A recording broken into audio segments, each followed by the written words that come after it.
My son, 100%, maybe more so than most people, understands what it means to have a father ripped away from a family, because I was locked up for a lot of his childhood.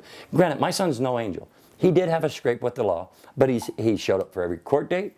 He took responsibility for what he did, to the extent that he paid not only his half of the restitution, but his co-defendant's restitution, so that it was completely cleared off his record.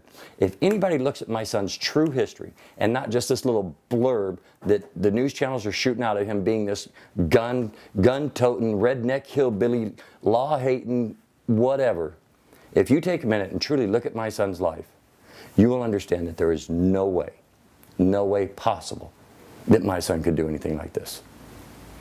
And tell me your reaction to this whole thing today. It's just, honestly... You were sickened by the whole thing. Honestly, I was going to say, you were here shortly after I got the news from ABC 15 with their light glaring in my door with no warning, waking me up.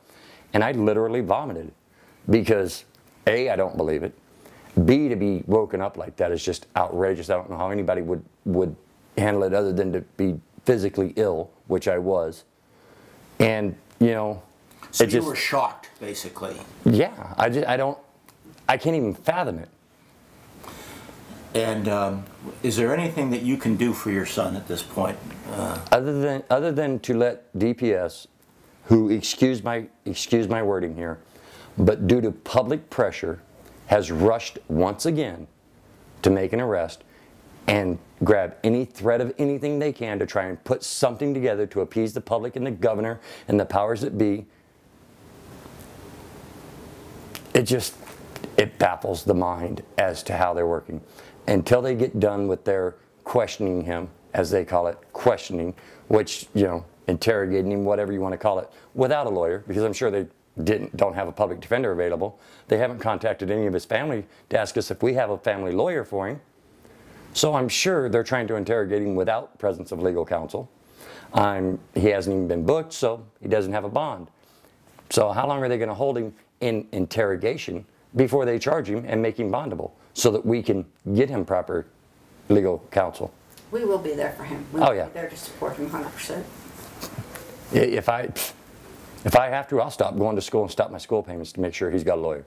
I don't care, whatever it takes, because I know my son didn't do it. It shouldn't be necessary, but... you know, I will ask that... You seem just so adamant, sir. You know, because I know my son. Yes. I know my son better than anybody in the world. And I know you hear it all the time from parents, oh, my son couldn't have done this. Look, I'm going to tell you right now, my son is capable of a lot of things. And if my son did something wrong, I'll be just like I said a minute ago. Yes, when he was younger, he went out and did some vandalism. He paid for it.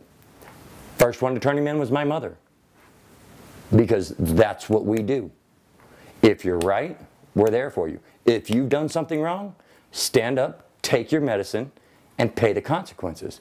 If we believe you had something to do with it, we're going to make sure you stand accountable. But in this case, I know he is not guilty. Not even a shred of doubt. Because A, he's at work 10 to 12 hours a day, Monday through Friday, sometimes Saturdays. They're saying that the first 4 that they're linking to is a Saturday and Sunday. Well, those days he's home with his kids and his fiancée. And they're together whenever he's not at work. So, she's saying he didn't do it. I'm saying he didn't do it. I know he didn't do it. I know he's saying he didn't do it. None of the family believes he did it. None of his friends believe he did it. If you take a look at our Facebook pages, mine included, you can see the outpouring of family support and lifelong friends that are like, this is retarded. And these are people that have known him since he was 5 years old. And grew up with him. So, I'm not buying it. I think DPS, in their infinite wisdom, rushed for judgment again, trying to appease the public so that they could say, we got him. Just like they said 3 days ago, we got our suspect. Oh, what'd you do with that suspect? Oh, that's right, you released him because it turned out he was innocent. But not before you crucified him on the news. And what's happening now with my son? He's being crucified on the news. We got him. For how long do you got him? Can you think of any possible motive that your son would have to do such a thing? None. I mean, it's inconceivable for anyone to go out and randomly fire at cars, short of the only, and I'll be honest, and this is my honest opinion, you guys can call me a conspiracy theorist all you want. My family believes in criminal control, and I can say that wholeheartedly as an ex-con, convicted felon. I sit here, I don't hide it. I served my time. I'm now a proud, productive member of society. But I can say it right now, that it sounds to me, with all the gun control that's being pushed, it's awfully odd, other than some incidental glass shrapnel injury, that no one's been actually hit. So if someone's out to make a statement with a firearm, wouldn't the largest, most pronounced statement be a fatality or a casualty?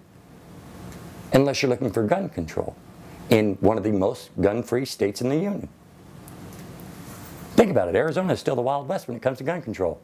How do you get gun control in a state like this? You scare the shit out of the voters. How do you do that? You go on random, non-injury shooting sprees where no one can be caught. And then you find a scapegoat. So are you saying that you feel like they've made your son a scapegoat? That's exactly what I'm saying. They're trying to find a scapegoat, and they're trying to use my son as one. Okay, well, thank you very much. If you have any further questions. Anything from either one of you guys? You hit it all, man. I mean,